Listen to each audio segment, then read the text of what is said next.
tutume Ramadhani hii. Sasa Zanzibar tuna ile kutafutana tumekuwa kama wale polisi wa nchi fulani, sitaki kuitaja, anajificha upate kutokea kosa dogo tu, yeye aone ndio kosa kubwa.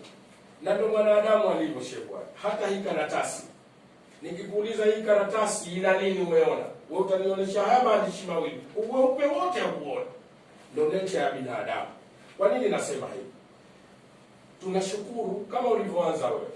Wako wananchi leo wanawashukuru askari hapa. Na kinachofanyika ni askari wanafika kabla ya watu hawajafika.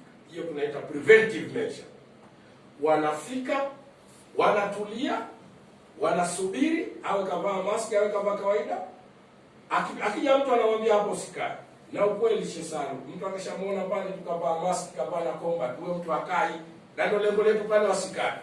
Lakini nataka nikwambie, kwenye operation ambazo tunazitambua sisi, hajapigwa mtu.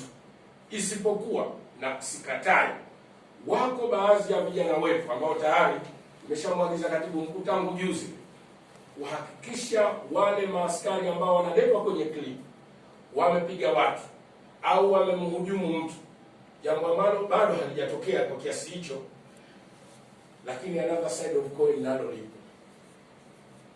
Sasa hivi kinachofanyika tunawajua, tumeshaanza kutafuta utafiti. Wako watu ambao wao ni majiant, siwezi kusema wengine ni viongozi, wana biashara vyao hapa darajani, tunawatafuta. Wana ndugu zao, wana jamaa zao, wanaambia kabisa, nyie wekeni hii kwenye clip.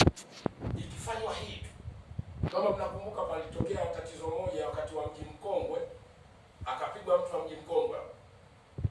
Kuna askari wetu hapa ashachomwa mpaka kisu. Husikii hizo kutoka. Kashachomwa mpaka kisu na chambo zikaonekana wakati huo. Miaka ile ya